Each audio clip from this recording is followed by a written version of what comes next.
And the Bucs hope that this will be their first victory ever. We have a great area, growing area, in Tampa, St. Petersburg, Clearwater, Sarasota, Bradenton, Lakeland, and Winter Haven, and even Wauchula. Over 2 million fans, and it's the fastest growing area in the United States. Good afternoon, ladies and gentlemen, live from Tampa Stadium. For the first time ever in a regular season, the Tampa Bay Buccaneers enter the stadium with numbers in both the win and loss columns. The Buccaneers came onto the field to a wild standing ovation from the some 60,000-plus fans at Tampa Stadium. They did not introduce any players individually. The PA announcer said, "Ladies and gentlemen, your Tampa Bay Buccaneers." Welcome to San Diego, California. Super Bowl 37. It is Tampa Bay versus the Oakland Raiders. Third down, 18. Dropping Gannon, looking Gannon, throws up the middle. It's intercepted at the 40. Derek Brooks 30. Brooks to the 25, 20. Derek Brooks all the way. There it is. The dagger's in. We're going to win the Super Bowl. Super Bowl, baby! Boom, boom, boom! Yeah!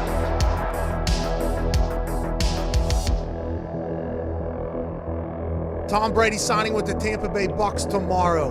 Holy hell. Tom Brady going to the Tampa Bay Buccaneers. That's going to be a tough team to stop, I think, at this point. He said, "You know what ring is my favorite one? My favorite ring is the next one." Everyone always says, "Why the Bucs, man? Why'd you choose the Bucs?" And it was a no-brainer. Brady has all kinds of time, throws toward the end zone. It is a caught ball. Touchdown, Tampa Bay, Mike Evans. 8 seconds, 7 seconds. Brady to throw, throws a deep pass downfield. Got Scotty Miller in the open, makes the catch. Touchdown, Tampa Bay. Here's the snap out of the gun. Play action fake pass to Gronkowski. He's going to score a touchdown. Touchdown, Tampa Bay. Holy guacamole. And the Buccaneer Nation will celebrate. And I want to hear cannons. We do. I want to hear cannons. For sure. And I think we are going to hear cannons. If I got to do the boom, boom, boom myself. Bucs win. Bucs win. Bucs win the Super Bowl 55. Tom Brady engineers the offense. The Buccaneers score late in the first half, early in the second half. And there the cannons come. Fire them. Keep on firing them. Keep on firing them. How about the Buccaneers, huh?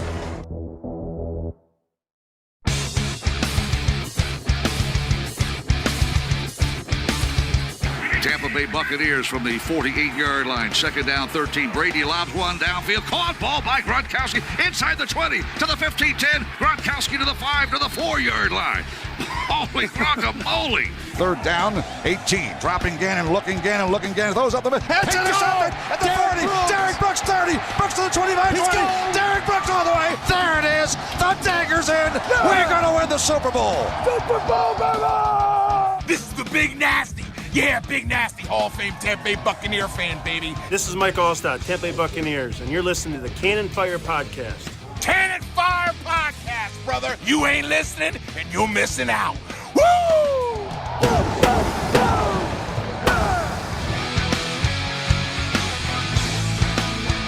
Welcome back, ladies and gentlemen, to a brand new edition of the Cannon Fire Podcast. Live on YouTube today for episode 206. Had to think about that one for a second. Talking to you guys a little bit later than we usually do. I think the best excuse we could come up with is the Buccaneers are in LA this week, so we just wanted to get a good start time for our West Coast guys, right? So 8 p.m. 8 p.m. Pacific time start tonight. For the podcast. So anybody checking in live on YouTube, we definitely do appreciate you. Happy Friday night. If you guys are not out partying, you're probably just now getting home from the club. That's how late it is. But pleasure to have you here. Welcome back to the show. I'm your host, as always, Rhett Matthew. Joined alongside me, my good buddy and co-host, the Philly Bucs fan himself, Mr. Evan Wanish. You ready to break down this Bucs-Rams game today? Of course I am. However, before we do that, Lane Johnston wants me to remind you and actually ask you, how How about that loss to what is it? The Bay Bludgeoners in the fantasy league. How are you feeling? I mean, I'm breaking even in fantasy every week this year, it seems like. So at this point, I don't even remember what leagues I'm winning and losing in. I get confused with the names in the CFP league. So he could be talking about beating me. I don't know. Yeah, right. I have no idea. So, yeah. So I'm 1-1 in the CFP league. So yeah, I'm 1-1 in both of my leagues. Hopefully, we can try and break positive this week, get a dub in both. I'd like to get some good momentum. Shout out to G Vegas, the moderator, holding it down. He said he's hanging out in LA with the Loose Cannons travel crew. Hell yeah, dude. So look, this West Coast start time was like perfect. It's beneficial. Yeah, I don't know if he's getting ready to go do something. It is Friday night. So you guys are going to be partying tomorrow too, getting ready for the game on Sunday. Mike G says so much disrespect for the Bucs this week in the media. We'll talk about that here shortly. But shout out to Mike G, TB12 Goatman checking in. My buddy Cody Haynes is here. Emily Compa says, what's up, guys? Willie Beeman, the moderator, of course, holding it down as he always does. So let's go ahead and get into it. Like I had mentioned before, Sunday, September 26th, 4:25 p.m. on Fox. It is America's Game of the Week. Tom Brady and the Tampa Bay Buccaneers are headed to LA for TB12's first ever career start in Los Angeles. They're going to be taking on Matt Stafford in the LA Rams. This is a Rams team that got the upper hand against Tampa Bay last year. We know how the season ended up shaping out. The Rams were not in the Super Bowl. That's because the Bucs ended up winning the whole thing, if anybody's not caught up on that part yet. But the matchup looks a lot different this year. Firstly, the Rams made a move at quarterback. They went and got Matt Stafford. And if these first 2 weeks are showing us anything, obviously there's still some adjustments for him to get used to, but he is off to one hell of a start with that LA offense. He looks like he's been waiting to play for a team like this for a long time. I mean, waiting to play for a team like this, or just waiting to get out of Detroit. Yeah. I think you could speak for most NFL players when talking about the Detroit Lions. So, I always think he was one of the more underrated quarterbacks. And now I can't really call him underrated, because when everybody starts talking about you, then you're not underrated. When so many people are saying you're underrated, then are you actually underrated? I don't think you're underrated anymore. If everybody is pointing out how underrated you are, the secret's out. So I think the secret is out on Matthew Stafford. He is a good quarterback, folks. Oh yeah, there's a lot of people who have been banging their chest about it, because for the longest time, I guess he was revered as underrated, but everybody kind of knew that guy who was a Matt Stafford believer, right? Always had a reason as to why he could have been at an MVP pace. I mean, he did put up some pretty great numbers in Detroit. There were a number of years where all he had was like Megatron, right? And Megatron had Hall of Fame worthy numbers, as we can clearly see, even though his short career in the NFL.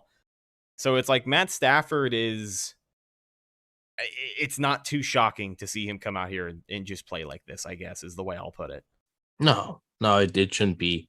It shouldn't be shocking to anyone. He's, like I said, pure talent. I think he's one of the most talented quarterbacks in the NFL. I don't think there's not many people that can, sling the rock like him. I think if you're talking pure talent, he's a top 10 talent. It's just, he's played on some crappy teams. I mean, he's even won with some of those crappy teams. So it'll be interesting to see the Bucs game plan. The last two times, actually, the Bucs have played the Lions 2 years in a row, but they didn't. In 2019, they played David Blau because Stafford was hurt, and then in 2020, if you remember, Stafford started the game, played one drive, and then was out the rest of the game. So Matthew Stafford Matthew Stafford teams have faced off against the Bucs recently, but they haven't really.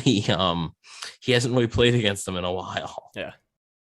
Taking a look at the Bucs coming into this week, we know the Bucs are 2-0, just dropped damn near 50 on Atlanta. And if you guys want, some more juicy details from that game, make sure you check out the mailbag episode. I think it's like a good preview to the game preview. But I think it's a podcast that should get a little more love. So if you guys are looking for something to listen to tomorrow, make sure if you're also if you're looking for something a little bit more laid back too, it's more of open discussion rather than a organized, we're going this segment to this segment to this segment. It's, I think, what are we went on 10 minutes about, what Bucs quarterback would be the backup on this current team. And, so we listed them all, and Rhett gave the take that Luke McCown was so much better than Josh McCown as the Bucs quarterback, which I don't know how you come to that conclusion, but he did. And I also said that Noah Spence would be the one player in the entire Buccaneers history that I would add to this roster. It's great stuff, man. If you guys want to submit questions for the mailbag every week, it is open. cannonfirepodcast@gmail.com. We would love to hear from you. So back to the Bucs coming into this game. We know that Tom Brady, most of the guys are healthy, but the Buccaneers do have a couple of hiccups on the roster this week, and it has been the biggest blow this roster has had up until this point this season. So let's talk about some of the guys that are already ruled out for Sunday. Jason Pierre-Paul, first and foremost. We talked a little bit on Wednesday about his cryptic Instagram post about setbacks. Well, that setback ended up being, I guess, a shoulder injury. Shoulder/hand injury is what he shows up on the injury report as. He was prescribed rest, is basically what the report said. He went and got a second opinion, and that doctor told him to just rest. Now, I did say that this is Jason Pierre-Paul we're talking about, so if he's limited in practice at all this week, I still feel like he plays, but he has been ruled out for this matchup. JPP along that defensive line, bit of a blow. That's your starter. That's your guy who's out there getting most of the snaps. I know we've talked about defensive line production so far this season, so I'll be curious to see how this next guy steps up, right? The rookie finally getting his. We've seen him play in all sorts of different positions on this defense, but it really seems like at this point, week 3 is going to be the first good size look we get at rookie Joe Tryon in the NFL, especially, at defensive end, basically. Yeah, it's going to be his first start, so it'll be good. And obviously, Bruce Arians basically said he expects ups and downs. He expects struggles for Joe Tryon Shoyinka in his first game because the more you play, the more you are likely to make a mistake. And he's a rookie. This was not the first overall pick. He's not a Myles Garrett, a player that's going to come in and change your defensive line from day one. He was the 32nd overall pick. He's a good player. We all believe he's a good football player, but he's also going to have them struggles and there's going to be them growing pains. But I do think that he's going to be able to provide a little bit of a spark maybe to a pass rush that honestly, I through the first 2 games, I need to see more from. They're getting some pressures. You need sacks. You need sacks in this league, especially against a team like the Rams, who I think is one of the NFL's best. So you're going to need sacks this week. Pressures are great, but you're going to need sacks, and hopefully Joe Tryon Shoyinka can provide some type of spark there. Yeah, and the thing I like most about Joe Tryon is we talked about it before, just his overall size, like his length. He's just a big, tall, lanky dude. He's incredibly athletic, and he's pretty fast. I think if you look at the front 7 of Tampa Bay, if you have Shaq Barrett and Tryon on the other side, I kind of want to take Tryon in a foot race. I don't know if that's ever been measured. I don't know what kind of speed he's really working with out there. Not a lot of people would refer to Matt Stafford as a mobile quarterback, but he can definitely make some things happen in the pocket. And I think Tryon is a little bit more of, he could probably run down a mobile quarterback a little bit faster than a guy like JPP could. We know Shaq Barrett has kind of got that closing speed. He likes to jump off the line, but I kind of like Tryon in a foot race. You know what I mean? So I'm very interested to see the dynamic that he brings with him getting the majority of the snaps on the edge. But I'm just excited, dude. All the hype coming out of the preseason with this kid. I remember we kind of had to tell everybody, and I mean, even ourselves, hey, let's reel it in for a little bit. Yeah, he's playing in the preseason. It was the Texans, not their starters. Even if it was their starters, it's not like they're that great of a team. The Bengals, it was, it was preseason. Yeah. But this is his opportunity, and I hope he goes out there and makes the most of it. I'm excited to see what he can do in this defense. Speaking of the Texans, since I don't have a take bag, I'm just going to lay it out here since for the game preview shows we have the checklist, not the take bag. So the Panthers are the worst 3-0 team in NFL history. They're not good. They played the Saints. I mean, they played the Saints, but they played the Jets first. They played the Saints, missing how many, like double-digit coaches? The Jets are barely an NFL team in a rookie's first game ever in the NFL. Then they play the Saints without Marshawn Lattimore, without Marcus Davenport, without like 8 or 9 coaches. And then they play, and then you have Jameis Winston as your quarterback, so that's always a disadvantage. And then they play the Houston Texans, who not even starting Tyrod Taylor, starting Davis Mills. Do you think Tyrod Taylor could have made that a game? Yeah, probably. I mean, it would have been a little bit better. I mean, they weren't even attempting to throw the ball. It was like watching a high school football game. It was like run after run after run, and like I didn't understand it. Like eventually, like I understand Davis Mills is a guy you didn't really expect to see the field this year. I get it, but like give the kid a shot. So Panthers, you're not good. The unfortunate thing is that if you look at the Panthers schedule, they could, and actually if the Bucs lose this week, the Panthers will be alone in first place, which is crazy. But the Panthers could be like 5-1, 6-1 by like the time like mid-season rolls around. I think they play Dallas, then they play Philly, then it's like Atlanta. I think Dallas can definitely make some work out of. Sure, but I'm just saying they're winnable games. Sure, that's what I'm saying. Those are winnable games for the Panthers. So they're not very good, but man, is their schedule easy, dude. Like they like I said, they play the Falcons twice. We all saw what the Falcons were. I think they still play the Giants. They play, they play Washington. Is Washington as good as advertised? Who knows? They play Miami. They play New England. A lot of these games are winnable. So Panthers, you're not good. Relax, okay? Just it sucks because like they're going to be, if they are in first place, people will be like, oh, look at this. And I'm like, okay, slow your roll because like look at who they're playing and look at who they're just barely beating. And so I think they're getting there, but they ain't there yet. Yeah. I mean, folks, I really like that segment because like you said, it's a game preview show. So if we don't have a take bag, I guess Evan just selectively shits on an NFC South division rival that week. Mm-hmm. And it was just Carolina this week. And it was Carolina week. Well, the Bucs don't play Carolina until like week 15 or whatever. Or no, I think it's week 16. So I got to get my shots in somewhere.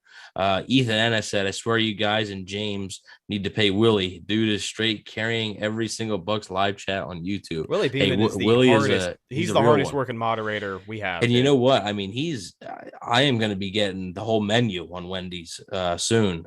He's donated a lot to the Wendy's fund. And we appreciate every single penny. So appreciate you, Willie.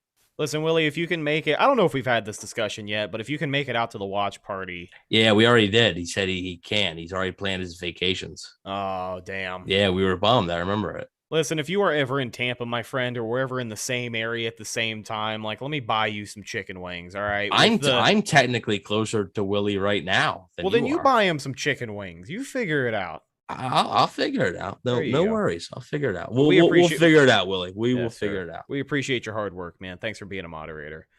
So some other guys that are going to be on the mend for Tampa Bay this week, confirmed out, is Jadon Mickens, wide receiver / kick returner with an abdomen injury. We talked a little bit about this on Wednesday as well. Maybe we see some Jalen Darden this week, whether it's in the return game or it's possibly getting 1 or 2 targets at wide receiver. But I'm curious to see what the rookie is able to do.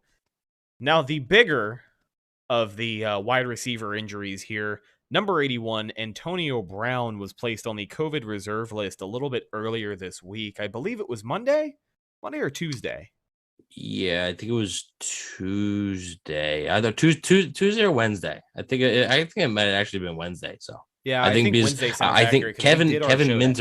Kevin Minter was placed on it first. I think that was either Monday or Tuesday, and then Antonio Brown was Wednesday. Yeah, so Antonio Brown, as of right now, there hasn't been any announcement of any negative tests coming back or any updates from the Buccaneers about Antonio Brown. Of course, we still have tomorrow and Sunday. I mean, I don't know if he's going to travel with the team at this point. No, Bruce Arians has said that he's not going to travel with the team. It's not believe so. Right. So if he doesn't travel with the team, like, is that a wrap? He's not playing at all, or are they going to throw him on a private jet out there? He could. Right. I mean, didn't Jerry Jones joke about that with Zach Martin? Did we talk about that? It was either me and you, or me and James that talked about that. I think it was you and James. That's an unfortunate conversation. Yeah, you got. Well, it sounds like you have fun. I don't know why you got to turn the tables and make it. Oh, it's not. It's never fun. Yeah, Jerry Jones like joked that like he would fly Zach Martin to Tampa if he was able to do it. It's possible. Like, and we won't know the results of those tests. But right now, neither Kevin Minter or Antonio Brown have been ruled out. The only two players that have been ruled out, they will 100% not play, is Jaron Mickens and Jason Pierre-Paul. But I think it's pretty safe to say the expectation is that neither Brown nor Minter is going to play in this game. Yeah. And of course, if there are any updates between now and kickoff on Sunday, we will make sure we stay on top of it, because that's pretty big news if you get Antonio Brown back. But let's talk about the possibility of him not being out there. That leaves your wide receiver room looking like this: Mike Evans, Chris Godwin, Scotty Miller, Tyler Johnson, and then, of course, all the tight ends. Rob Gronkowski off to a blistering start. Cam Brate, maybe O.J. Howard getting a little bit more action this week. But I think Emily brought it up in the live chat. I wanted to get your thoughts on Tyler Johnson. Do you think we actually see a little bit more TJ this week? I mean, you know, having Antonio Brown out obviously opens the door for every single receiver on the team. But I still kind of feel like if he's out there, he's going to get maybe 3-4 targets at most. Yeah, I think you're going to see him quite a bit. I really do. We talked on the show about how Scotty Moore's a nice player, but he's kind of a one-trick deal right now. Utility guy, I think. He's, you know, a perfect situation kind of player. Yeah, it's a very specific situation. So I think if you're looking for a player to do similar things to what Antonio Brown does, and you don't trust Jalen Darden yet, then you would theoretically go to Tyler Johnson. I think you're going to see a lot of Tyler Johnson. I really do. You're going to have Chris Godwin. I would expect him to play in the slot. I mean, he's their slot receiver, and I think Tyler Johnson's going to be their outside guy. So I think you could see a lot. And, you know, the Rams' focus could be on Mike Evans and Chris Godwin. So is it a big Tyler Johnson day? Maybe. It very well could be. Yeah, I'd like to see it. We've talked about how there is a lot of promising signs from TJ. You're a big fan of the guy. Have been since the Bucs drafted him. He made that huge catch in the playoffs. I don't know if we've been on record. Don't know if they beat the Saints without it. So. Exactly. Like that's play of the game for the people who actually watch the game from beginning to end and don't just remember the highlights. Because yeah, a lot of people say the defense won that game, but Tyler Johnson on that drive was critical because the Bucs needed points, and if I remember correctly, they went down the field and got. And that was a 3rd and long. They would have punted the ball right back to New Orleans. Exactly. But I'm excited to see what he can do. Hopefully he gets a lot of targets this week. But for the Bucs, yeah, that is pretty much the injury report. As far as the Rams go, they're coming into this game mostly healthy. Darrell Henderson, their starting running back, is questionable right now. I believe he did not practice today. So, I mean, that could be interesting, but it seems like every single week here on the game preview, we start to talk about other teams' running backs, and then we just kind of remember, you know? I don't think the Rams are going to beat the Bucs by throwing the football. I think this Bucs offense, as we start to get into maybe expectations for what these guys can do on both sides of the ball, the Bucs offense this year is going to start a hell of a lot faster than they did in 2020. The Rams defense did a pretty good job of slowing Tampa Bay down. If I remember, they only held them to like 24 points, and they had the lead going into the half. I still think a Sean McVay team has never lost with the lead going into the half. 39-0. So yeah, that's a lot of football games. That's not down. That's not tied. That is, the Rams are in the lead at halftime. So when they're tied, maybe they've lost. But whenever the Rams, even if it is a 1-point lead, if the Rams have the lead at halftime, they're 39-0. It's quite remarkable. But I think this offense is going to start much faster than they did last year.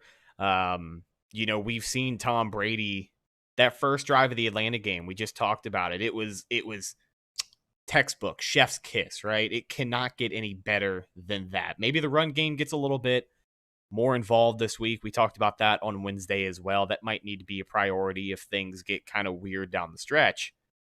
But, I mean, what are your expectations for the offense?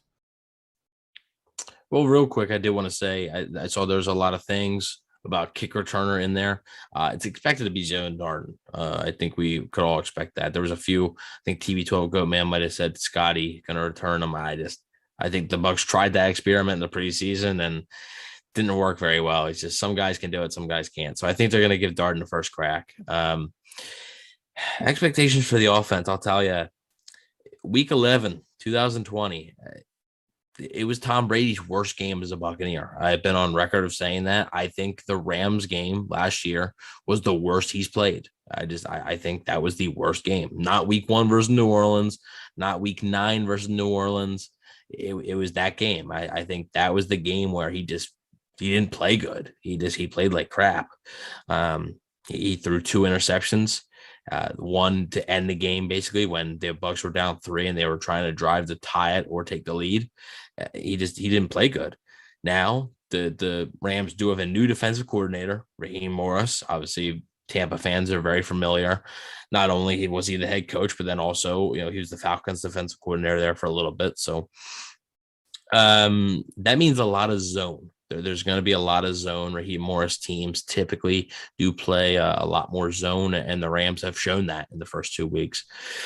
The curious thing for me is who's Jalen Ramsey going to cover? Because he's not your prototypical one-on-one guy. Yeah, he's not your Darrelle Revis where you put him on one side of the field and that side of the field's done. Right? You don't have to worry about that. Jalen Ramsey moves all over the place, and he's actually been playing a lot in the slot recently. I believe most of his snaps, even it's like 74 snaps out of like 106 or something that have been played in the slot. So could you see Chris Godwin versus Jalen Ramsey and not Jalen Ramsey versus Mike Evans like many are expecting? Possibly. That's going to be a big thing. Ramsey just roams around. I think you will see him against Mike Evans at times. I think you'll see him against Chris Godwin. You might even see him against Rob Gronkowski. I think, he's just such a talented player. He could cover Rob Gronkowski, and like it's not like a huge size disadvantage because Jalen Ramsey's just like the prototypical corner. So that's a tough challenge, and I'm really curious to see what the Rams' plan is for Jalen Ramsey. And obviously, the big thing is, can they contain Aaron Donald, which they have done a great job. Not even just, I was going to say fine job. No, they've done a great job of doing that in the past 2 matchups. So 2 matchups, Aaron Donald was 0 sacks. For 2020, okay, when I looked up the stat sheet, the box score, Aaron Donald's name didn't even show up. Like, it's not there. I don't know. Like, I know he played. Like, I don't know why it's not there. It's not there. 2019, it's there. I think he had 4 tackles. He had 4 tackles and no sacks. 2020, he don't even show up in the box score. So, I mean, they have rendered him just, useless almost. But with that being said, it's still Aaron Donald, and the Bucs cannot think, we contained him the last 2 times. This is going to be a piece of cake. No. Because if you do that he is going to wreck the whole game plan. If you do that, he is still, I believe, the best defensive player in football. This guy can just, 1 week he can be dormant, and then the next week, boom, he's getting 3 sacks, and he just looks like just manhandling people. And he's not as big as Vita Vea, but he's manhandling people like he is. Yeah, it's insane. So that's obviously going to be a big key of emphasis. And the last thing I have is just who's going to be the running back. And we can get into that a little bit more, but I wanted to get your thoughts on sort of what Tom Brady's performance was last year and the whole Jalen Ramsey, Aaron Donald thing. Because I think obviously when you think of the Rams defense, you think of those 2 guys. Yeah. I think as far as Aaron Donald and like the battle in the trenches goes, something important for the Bucs this week, I have a gut feeling that like over 70% of the time, you're going to have a running back right next to Tom Brady trying to pick up the blitz or trying to just be an extra blocker so he has a little bit more time. But I think Brady's going to make it a main focus of his this week to just get the ball out as quickly as possible. We talked about it after the Falcons game. It didn't really seem like the long passing game was there. And for this Bucs offense, it kind of doesn't have to be, right? Like, we've seen a lot of games where they don't always have that beautiful 50-plus yard touchdown over the top to Scotty Miller or Antonio Brown. We got a good glimpse of that week 1. But I think that's one of those things that they only have to bust out every now and again when a defense doesn't expect it, right? But if Tom Brady can just get the ball out of his hands, stay clean in the pocket, get good protection, find his receivers, I think he's going to pick on Jalen Ramsey because that's kind of what Tom does, right? Like, I think he's going to find ways to make plays on Jalen Ramsey. I do. I don't know how smart that is, but I do. That's Tom Brady, bro. Okay, I'm very confident with Tom. I understand that, but like Tom Brady also knows matchups and he knows who he has on who. And I don't know. Well, I mean, regardless, he's going to throw to the open guy. But if he has, if he sees a window to make, if he has his choice of anybody on the Rams defense, he's going to target their best player. Yes.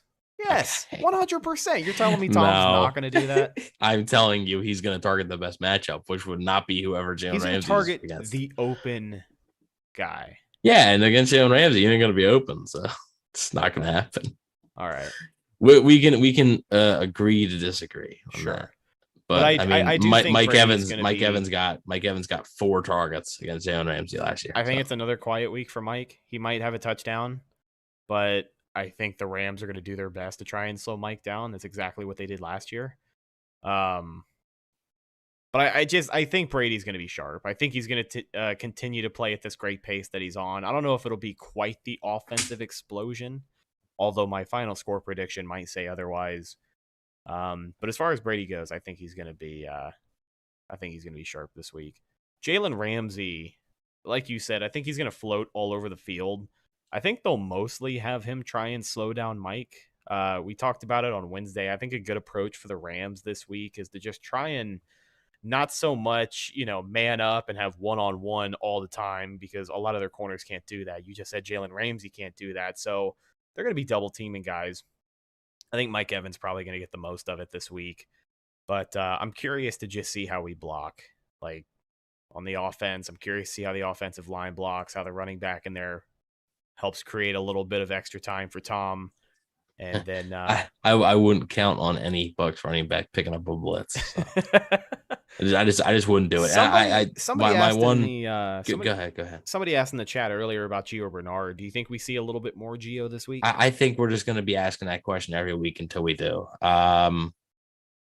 No, just sure. Like I don't know. I don't know. I really truly do not know what they're doing with the running back position. I don't know. A lot of people are asking me, and I can't give a good answer. I have no idea.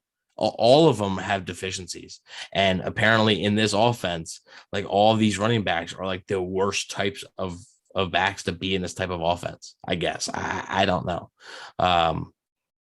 Yeah, I have no idea. I literally have in my thing here. What is the deal at running back? I was on a Rams show yesterday. It actually aired in LA on LA radio today. Our buddy Ryan Dyrud, we had him on the game preview last year as well, the LA Football Network. Mm-hmm. Yeah, and he asked me, he said, "Oh, who's the starter?" Don't know. No clue, buddy. I didn't have an answer. So I told him I would expect Leonard Fournette to start the game. We'll see what happens. Yeah. I mean, I'm just as in the dark as you are. Like, who the hell knows at this point? I don't think we're ever going to use Gio Bernard until I actually see them do it. Like, I've just given up trying to bring it up every single week about maybe we can get him a little bit more involved this week because I just don't know if it's going to happen. I'd like to see him make a play this week, though. He has been getting limited snaps. I'd like to see him do something with it this week. Make it a first down that counts, right? That'd be pretty cool to see. Well, I mean, he did have a few, it's just that final drive versus the Cowboys. And I think a lot of people forget the impact that Giovanni Bernard had on that drive because of the pass to Godwin. Gio Bernard, I believe he converted 2 first downs on that drive. So that was basically his highlights and pretty much nothing else. They've used him on 3rd and 20 situations when they just throw it to him and he's able to get 6-7 yards, and that's that. Yeah. I want to talk about this Buccaneers pass rush, and then we'll talk about some other things. We talked about Joe Tryon earlier in the show and how his presence could bring a new dynamic to that pass rush. But what are your expectations? How do they shape up with LA's offensive line? And, do you think they can actually get some pressure this week, or is it just going to be another one of those weeks? Well, they haven't had any issues getting pressure. I believe they're one of the top 5 teams in the NFL get it when as far as pressures go. Just can't get home with it. Yeah, they got to get sacks. They have 2 sacks. They had 2 sacks through 2 games. I believe 31st in the NFL. It's just that's not going to cut it. If you want to be a Super Bowl contender, you can't be 31st in anything in the NFL. I guess you did have the last ranked special teams, but defense is too important, especially sacks, right? For a team that blitzes as much as the Bucs do, you should have more than 2 sacks. For sure. I think this is going to be a big week for the tackles of the Rams. I think the Bucs edge rushers versus the Rams tackles, specifically for this reason. When the Bucs played the Rams last year, I know the Bucs are now missing Jason Pierre-Paul, but the Bucs didn't have Vita Vea. Vita Vea did not play in that game. So I think that makes a big difference. I think the Rams, they've had some questions at center. They've had some questions at guard. I think the Bucs are going to try to really, get Vita Vea in some favorable spots. But I also think the Rams are really going to be paying attention to Vita Vea, and that could allow the Bucs edge rushers to really have some one-on-ones, and they got to win those one-on-ones versus Andrew Whitworth and Rob Havenstein. They got to win those one-on-ones. And, then Ndamukong Suh, too. He's going to be getting some one-on-ones. You got to win them. Because I think the Rams' plan is going to be to double-team Vita Vea. And I think they're going to want to neutralize him as much as possible. So these edge rushers, and I'm looking at you, Shaq Barrett. I'm not counting on the rookie Joe Tryon to wreck the world for the Rams. I'm looking at the guy who was paid big money this offseason to do it in a game like this. This is what the Bucs paid you for. It's time to step up and get it done. Yeah, I agree 100%. I think, something has to give as far as getting sacks goes. I think there was no reason they shouldn't have had a few more against Atlanta. We talked about how bad that offensive line they were was. literally, Devin White whiffed on Matt Ryan. Like, they were literally whiffing on guys. Like, it's got to be better. It's got to be better. I think it's one of those things where obviously with anything in football, it's going to come over time as the weeks start to pile up and we get further into the season. I think we're going to get that one outlier game where hopefully they have 5 or 6 on the entire day, just a ridiculous day of getting after the quarterback. Hopefully that'll help them out in the overall league standings, but we'll get there. I think that this is a pretty important week to not only get the pressure, but to actually make something happen with it, because Matt Stafford is not a quarterback that likes getting hit, right? So no quarterback does. Exactly. So you got to get after it this week, and it's going to start with the battle in the trenches.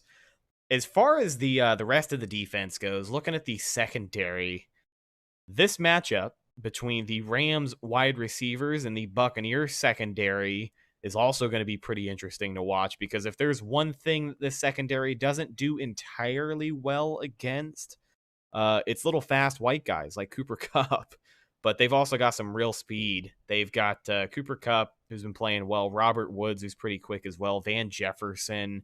Is Deshaun Jackson still active on their team? Yeah, he played in 90% of the snaps or last week, something like that. If anybody's going to beat you over the top with speed, I know he's not quite as fast as he was in Tampa, but Deshaun Jackson is just somebody who could get away from you if you don't keep him in front of you. But Cooper Kupp has almost 300 yards receiving. And Yeah. he has 3 touchdowns through 2 games. You say small white guy, he's 6'2", and that's what makes him so difficult to cover. He's very much like and he plays in the slot. He's very much like the Bucs version of Chris Godwin. It's very similar in that way. He has him. I have it in my notes. Cooper Kupp and Robert Woods, buck killers. Yeah. Absolutely kill this team. I don't know what it is about them. They absolutely destroy Todd Bowles' defenses. They're on the list with like a Cordell Patterson, basically. I guess. I know. I wasn't expecting Cordell Patterson to be on that list, but no, but there's just certain players where, like, even if it's on a bad team, they always find a way to do great against Tampa, right? Yeah, well, this is a good team, so. Yeah. Even in 2019 when the Bucs won, Cooper Kupp and Robert Woods were unstoppable. Like, you just couldn't do anything. And then last year they were even better. It's honestly ridiculous. And I did have a note that, don't forget Deshaun Jackson. Carlton Davis against Deshaun Jackson, wouldn't do that because Carlton Davis struggles against speed. I think I heard somebody suggest earlier this week to put Jamel Dean against Deshaun Jackson, which is fine. The issue is that Jamel Dean tends to really jump on the double moves. So I think the Rams, if they see that matchup, they might have Jackson do a double move and try to get something deep down the field. So just be on the lookout for that. I did want to talk about the Todd Bowles versus Sean McVay. This is where a lot of Bucs fans are not going to be very encouraged because it is not very good. Well, that's what you're here for, right? You're here to bring the bad news every week. I guess somebody's got to do it. Somebody has to. You're the heel. Yeah, I am. In the last two matchups, the Rams have a combined 931 yards of offense. Almost 1,000 yards of offense in two matchups. In two games. That is insane. They had 518 in 2019 and 413 in 2020. That is insane. And the Rams, they had in those two games, Jared Goff. Well, sure, but how are they attacking the Bucs? How are they getting these yards? Well, they're getting these yards the same way the Falcons and the Cowboys both got the yards. They're passing the football. In those two games combined, the Rams had 65 total rush yards. They ran it 31 times in those two games. Last week alone, the Rams ran it 29 times.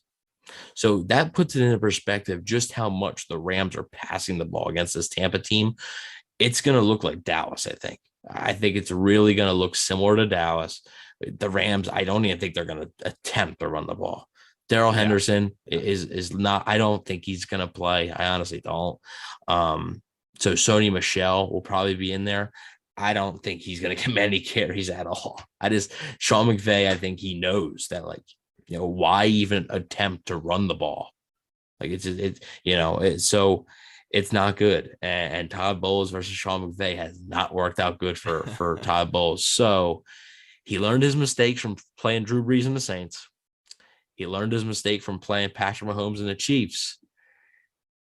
You got to learn your mistakes from playing Sean McVay. The thing that's discouraging to me is, though, the Rams changed nothing about their offense from 2019 to 2020, but neither did the Bucs on the defensive side. So the Rams did the same exact thing, and the Bucs did the same exact thing. You got to switch something up. Something's got to switch up on Sunday, or else it's going to be the same exact thing. It's going to be a ton of yards, probably a lot of points, and you're going to have to, hope for the offense to be, basically perfect almost. And I just don't really think that's fair to an offense when you're facing this defense. Matthew Stafford so far has 599 passing yards, 5 touchdowns, and 1 interception. So he's been really good. And trust me, they're going to pass the ball. That is Sean McVay. I can guarantee you that is Sean McVay's game plan. If the Rams run the ball over 15 times in this game, that's a lot. And if they do, that means that they're probably up by multiple scores and they're trying to waste clock because they're not going to run the ball. They're going to pass. It's up to the Bucs to be able to step up to that challenge. No, I think any team that's game planning for Tampa Bay is going to go into the week and say, listen, we can try and run the ball, but that's just not how you're going to beat the Bruce Arians Bucs. Let me put it this way: win or lose, right? Whether the Bucs win or whether the Bucs lose, there's going to be a ton of people calling for Richard Sherman to the Tampa on Sunday night. Whether they win or lose, there's going to be a ton of people that are calling for Richard Sherman to Tampa. Yeah, I think it's going to be a lot of points. I didn't really want to admit it earlier. Like, I didn't know what kind of game this is going to be, but I really do think it's going to be a lot of points. Both of these offenses are able to just go out there and let it rip. We've seen Brady and the production of this offense just get higher and higher every single game. I mean, they are on an incredible streak in the NFL. What do we talk about? 10 straight games that they have won with 30-plus points scored. I don't know if there has been an offensive tear like that in NFL history. Pretty sure that's why they have the record for it. So the Bucs can definitely put some points on the board. But if you're Sean McVay, you have Matt Stafford under center. We already know that he likes to throw it. I actually didn't realize that 2020 matchup, the production was that lopsided. I did not remember the Rams putting up 400-something yards on us. Mm-hmm. And the Bucs it was basically that. It was basically both matchups were Jared Goff making mistakes. Yes. In the 2019 matchup, the Bucs had 1 turnover and the Rams had 4. That was the difference. Jared Goff threw 3 picks. Now, I mean, I will say that the Rams scored 40 points, but one of those points was off of pick 6. So technically the defense only gave up 33. But then in 2020, Jared Goff again had 2 interceptions. The only difference is so did Tom Brady. So, Jared Goff really sort of kept the Bucs in that game last year because it was not close, yards wise. And it was just the Rams were really, the Bucs were just trying to hang on. It felt like, and hopefully that tide can change this Sunday. For sure. One more thing I want to talk about with this Sunday's game before we get to the weekly checklist and break this thing down. The Buccaneers cannot beat themselves this week. We've talked about it over these first 2 games, and it's been a little bit more of an issue than I thought it would be. Like, week 1, you knew it was going to be sloppy football. Week 2, I mean, I definitely came out and said that it's not going to be an issue, and at times it was. Bad officiating is going to happen, but the Bucs beating themselves cannot happen against a team like the LA Rams. If this game goes the way that we think it does, which is points flying all over the board, leaving points on the field, and shooting yourself in the foot at inopportune times to leave the other team in the game, could be the downfall of Tampa Bay in this one. So discipline this week is a huge deal, right? I feel like it has to be. This is the first legitimate contender that you have faced all year, and there's just not a lot of room for mistakes this week. No, the Rams are the second best team when it comes to penalties per game. The Bucs are 31st. That's a tough start, man. That's not a Tom Brady stat that he gets very often, right? No, that was like basically last year before week 5. I mean, but I mean, it's more of like I said, putting an emphasis on the Rams being so efficient and playing the game so clean and not committing those penalties, not making those mistakes. The Bucs are going to have to really clean up, dude. If they come out here and it's 10 penalties for 90 yards versus the Rams 3 penalties for 20 yards, is this game even going to be close? If the Bucs are going to beat themselves like that, like they got to clean it up. And we know they can because they've done it. Like they literally did it last year. We remember the turning point. Everybody does. Like they did it. So they got to do it again. And it's I know it's early in the season and it's week 3 and you're asking for almost a perfect game. They got to do it because the Rams are not going to shoot themselves in the foot the way this Bucs team has, and really has kept the Cowboys and the Falcons in the game. The Bucs roster is better than the Cowboys, and the Bucs roster is better than the Falcons, significantly better than both. The Rams roster, while the Bucs roster may be better, it's close. And if the Bucs keep the Rams in the game with the Bucs' own mistakes, the Rams are going to make them pay for it, where the Cowboys and Falcons maybe couldn't. That's the difference between those 2 teams and this team. They got to be ready for it. I think it was Stank who said it after week 2. Like, the Bucs, they can out-talent a lot of teams in the NFL. Almost anybody. Yeah. Right. The Cowboys, you can out-talent the Cowboys. You can make mistakes to keep them in the game, but at the end of the day, you have enough talent to go out there and, scrape by, do your job. You got to have if you don't have the talent, you won't win. And yeah. They have the talent to just beat Atlanta, right? It doesn't have to be a perfect day against Atlanta. You have enough talent to go out there and beat them by multiple scores. Like you said, you look at the two rosters, the Bucs might be better on paper, but this is just not one of those teams. It's going to be a very, very competitive game from beginning to end. And the Bucs are not significantly better. They're slightly better, I would say. I don't think the Bucs, if you look at these two rosters on paper, it's like you said, they're not significantly better than this football team. They're not. The Rams are one of the best teams in the NFL. I truly believe that. Well, call me biased here. Maybe it's the what do we call it? The everlasting optimist or eternal optimist. Maybe, there you go. Maybe it's the return of that gimmick shining through here. But from what I've seen this season, when the Buccaneers don't beat themselves and like they are on it, right? When this offense is clicking and they're going out there and doing their jobs, when the defense makes stops that we know they can, I think the Bucs are the best team in the NFL. Offensively, I think they are the number one offense in the NFL. The defense still has some work to do. We know the level that these guys can play at.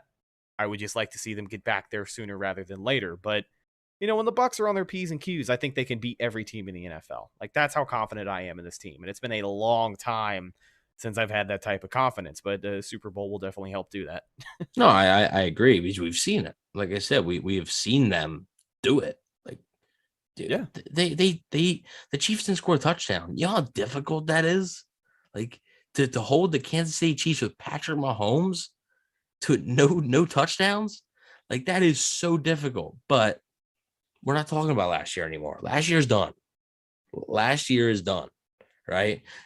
This is a different Bucs team now. This is a different Rams team now, a very different Rams team now.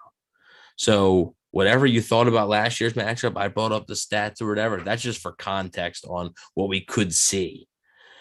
But it's a different Rams team. It's a different Bucs team. This is a more comfortable Tom Brady in this offense. This is a more comfortable. It should be a more comfortable Todd Bowles defense, but we'll see. The Rams are also, they have a different quarterback. You're going to be getting a little bit of a different look from that quarterback. I think Stafford is a better quarterback than Goff. I think it's pretty significant. Yeah, come on too. Now. It'll be interesting to see, and I'm really interested to see what type of adjustments Todd Bowles makes, because I think he's got to make them. He's got to make them. It's not a good matchup. Honestly, in the playoffs, this is the one team I was like, oh, they got to stay away from the Rams. They did. And, they kudos to them, right? They got over the Saints hump. They got over the Chiefs, who really just manhandled them early on, especially on defense. But they got to be able to bring their P's and Q's and wake up for this one. And especially first road game of the year. Tough first road game of the year too. So hopefully they can rise to the challenge. They have recently done better on the road than at home. So maybe that spells a victory here. Yeah. Somebody rescinded their like and gave us a dislike. So let's go ahead and get to the checklist and some final score predictions so we can piss some more people off, right? Yeah, that's the business that I'm in. So Evan, we don't have a take back for the game preview show, but you do have the weekly checklist. And basically the Bucs need to do all these things to emerge from Los Angeles victorious. The floor is yours, my friend. Yeah. So the first one I said, just turnover free. I'm not saying you have to force turnovers, but I'm saying on offense, you can't commit turnovers. You just can't. Tom Brady, the Bucs were almost about to go up 14-0 pretty much, but then the Ryan Jensen penalty and then the strip sack, and all of a sudden it's 7-0 still against Atlanta. Can't have that. You can't have that this week. So I think they got to play a turnover-free game, and I was specifically saying that because of last year with Tom Brady. And really, there's going to be opportunities against this defense, and I'll get into that a little bit later, but you got to play a clean football game. I'm looking at you, Ronald Jones and Leonard Fournette, because you two have been turnover machines so far. Every time the ball's in your hands, I think something bad's going to happen. So turnover machines. That's what they've been. That's how it's been. Number two, and I know I addressed this and said that I think the Rams are going to be paying extra attention, but you got to use Vita Vea to disrupt Matthew Stafford, make him uncomfortable, make him not be able to step up in the pocket and deliver a ball down the field. I think it's really important. You didn't have this piece last year. I think it's time that you utilize this piece against this Rams team. It's basically, like I said, you were missing this piece. You're down Jason Pierre-Paul now. I think it's time that you unleash Vita Vea and just try to get creative. Try to get him ways to get him one-on-one with guys and be able to just bulldoze them. And I think it could make Matthew Stafford's day very long. And the third one, be patient on offense. And and if you are patient, I think the first one, turnover-free game, I think it could very well happen. But if you're not patient, you're going to get burned. The Bucs' first half game plan versus the Rams last year was perfect. The Rams defense is going to give you a lot of underneath stuff. Like I said, it's a lot of zone. They're going to give you a lot of underneath stuff. I understand it's a different defensive coordinator now, but they're going to give you a lot of the underneath stuff. What they don't want is the deep shots down the field. Well, that's what the Bucs do want. So the Rams are going to test the Bucs and say, okay, how patient can you be? We're going to basically dare you to run the ball. And we're going to see if you're patient enough to not just throw it down the field. Because if you are, we're going to be ready for it. And they need to be patient. Tom Brady, what happened is they got too greedy. They tried to force him the ball down the field in the second half, and it didn't work. And it ended up being the 2 interceptions. Be patient, take what's there, and play a clean football game. If you're patient, I believe that goes hand in hand with playing a clean football game. I really, really do. So I think that's a huge key to this game. For the Bucs, it is no doubt the first major test on their schedule, and it should be an exciting game as well. Sunday on Fox, 4:25 p.m. kickoff, America's Game of the Week, which means we got Joe Buck and Troy Aikman in the booth. But let's wrap this thing up, man. Let's get some good old-fashioned score predictions out there. And I will let you go first. Well, I think you know what's coming. That's why. Yeah. I think everybody does. Well, okay. So here's the thing. When we did the season predictions, right? Me and you both predicted this as a loss. Yeah. Me and you both did. I do think the Rams are one of the best teams in the NFL. I don't think they're better than the Bucs. I really don't. I think the Bucs are the better football team. However, this is a tough matchup. Schematically, being on the road for the first time in gonna be a loud house, LA. You know, Matthew Stafford's an upgraded quarterback now over Jared Goff. You know, I think the Bucs are going to give a good fight. I think both teams are going to go back and forth. I think this is going to be a very good football game. I really do. And I think it's going to be another 3-point game as it was last year. I think the Rams won 27-24 last year. I'm going to go 31-28 Rams. It doesn't change my opinion on the Bucs. I had the Bucs going 13-4 in the season predictions. It's okay, you know. And actually, the funny thing is, early in the week, I was kind of feeling a win, but then Antonio Brown went out and Jason Pierre-Paul went out, and I was like, man. I don't know. I was thinking Antonio Brown against their third corner. I thought they were going to be able to exploit that a ton, and now that's not there anymore. I love TJ. Don't know if he's going to be able to do what Antonio Brown can do. So I'm going to take the Rams in a close one. If you're listening to this show for the first time, you know, it won't be the last time I pick the Bucs to lose. So I'm normally the guy that picks the Bucs to lose. And, you know, like I said, it doesn't change my opinion on the team at all. It's just, this is a tough matchup. You're not going to win. I'm sorry, but they're not going 17-0. It's not going to happen. It's a tough matchup. If they can gut this out, I think it'll be a huge win. And I think they can win this game. I'm not saying they can't. I'm just saying this is a tough matchup for the football team right now. I think if it was later in the year, maybe things are a bit better. I think the defense would be gelling a little bit later in the year. Right now, they're catching them at a bad time. The Bucs are down 3 starters: Antonio Brown, Jason Pierre-Paul, Sean Murphy-Bunting, while the Rams are mostly healthy. So I'm going to take the Rams slightly. Well, since somebody picked them to lose, I'm going to go ahead and put my score prediction out there.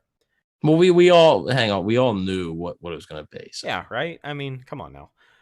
I do also think it is a close game. I think the team that scores last is going to win. Whoever has the ball last is going to win this football game. I think both offenses put up over 30 points. And I like the Bucs in this one. 38-35. I think Tom Brady gets the Shocker. ball last and we get a game-winning drive. I think even though you are down Antonio Brown, I think this is a little bit of a coming out party for the offense. Against this defense. Wow. Well, wait, yes. what do you mean a coming out party? What they did in the first 2 weeks wasn't good enough? No, I know, right? I mean, granted, you got the 2 pick sixes to kind of pad the score at the end of the Falcons game, and they were able to put up 30-plus, and the Cowboys take the drive down the field and win the game. But if they can go out there and play clean football, right? No mistakes. Don't back yourself up. Be patient. Take what their defense gives you. But I think Tom is going to continue to be sharp, and I think he puts up great numbers this week. I like this offense, but 38-35. I got the Bucs. We all knew when you made that season prediction that you weren't going to stick with it when it actually came to the time. Yeah, well, any given Sunday, right? I think that's true. Well, but also any given Sunday, the Bucs are the better team. I just think this is a tough matchup at a tough time. That's all. Dude, hey, I'm not the one coming after you. I don't nobody, know. Nobody comes after me. I don't care about that. And the funny thing is, I predicted them to lose on the page, and you can always tell the people that that just started following the page, because they're the people that complain that I pick them to lose. Yeah.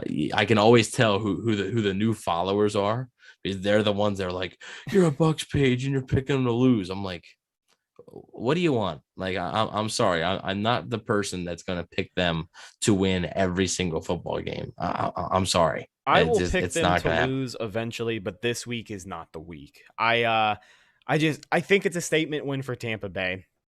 It's been addressed. It would be nice. It's been addressed in the live chat. They've been a little disrespected this week. You know, people were really hype about the Cowboys after week 1. I don't know why, but every single media outlet, it was like, let's talk about this moral victory for the Cowboys. And now all of a sudden the Bucs beating the Cowboys doesn't mean shit.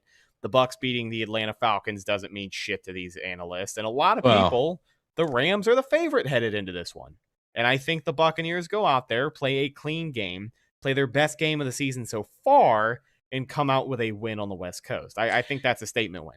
Now, I will say, though, I believe the Bucs are actually the favorite on many betting sites. So where could I go if I wanted to put some money down on the Bucs? Our guys over at betonline.ag. Okay. And cool thing, too, man, if you haven't used them before, download the app or go to their website, and you're going to get a 50% bonus on your first deposit. So if you put $100 down, you'll get an extra $50 on top of it to go out there and try and make some monies. Yeah, I mean, D says, not sure why you were so high on the Rams defense. They lost Aaron Donald and they were nothing. Well, they lose their best player and suddenly they're not as good. Oh, shocker. I mean, I don't know. They're okay. They lost Aaron Donald and they were nothing. They have Aaron Donald on Sunday. So what is the point there? Aaron Donald's going to play. So the Bucs have done a great job of limiting him, but he's still going to be out there. So got to pay attention. Yeah. It's going to be an interesting game no matter what. If you guys are out in LA, I think G Vegas said he was out there, if I remember correctly. Mm-hmm. If you guys are out there, stay safe, but enjoy the game on Sunday, man. That new stadium is beautiful, and I think that game day atmosphere is going to be awesome. I'm looking forward to watching TV and seeing all the Buckaholics and all the travel crew out there. Just all the red and probably the orange. I think a lot of people might wear creamsicle too, but just the Bucs fans in the stands, because if we know anything, there is a lot of Buccaneers fans on the West Coast, especially California. Mm-hmm. And I'd like to see them show up and rep it in LA this weekend. I'm very, very excited for that game. Yeah, our buddy Richard is also in LA, says. So if you guys are in LA, be loud, man. It's gonna be a loud stadium with a lot of Rams fans. Bring the noise yourselves then, you know. Willie Beeman, real quick, corners got to keep the receivers in front of them. No free releases on the line of scrimmage. Most important, hit the QB. Yeah, I think that's what we talked about. I think that's one of the most important things. It's, the Bucs have actually not done a horrible job in the trench battle against the Rams. Last year, they really didn't get much pressure, which was not great. The 2019, they were able to get some pressure, but last year they really struggled to get pressure against Jared Goff. So, just hit Stafford, be in his face, make him make mistakes, right? Stafford is a good quarterback, but also he's been known to make a mistake or two. It's not like he is a guy like Matt Ryan who's going to take the conservative route. He's not that type of guy. He's going to take a chance, make him pay for those chances, and win this football game. That's the bottom line. Make him pay and win the football game. Doesn't matter how you come out of it, right? Come out of LA scoring more points than the Los Angeles Rams. It's a solid game plan. I know it's crazy. That's why I should have had on the checklist. Just score more points. That's all you gotta do. Yeah. But really, like, guys, like, what it comes down to, like, Todd Bowles or Sean McVay, until I see Todd Bowles adjust, I'm just not gonna believe that he's going to. Like, until I see it, why? It's almost 1,000 yards in 2 games. Like, that's ridiculous. So until I see him adjust to that, I gotta assume that the Rams are going to put up a lot of yards, and the Bucs are going to have to play darn near perfect to win the football game. Now, the right person is at quarterback to be able to do that, Tom Brady. So we'll see what happens. I'm really excited. And also, quick note: the Bucs are wearing their pewter jerseys. So according to the jersey schedule, the Bucs are going to be wearing their pewter jerseys for the first time this season, which they actually wore the pewter jersey versus the Rams last season as well. So kind of a funny coincidence there. Yeah, you love to see it.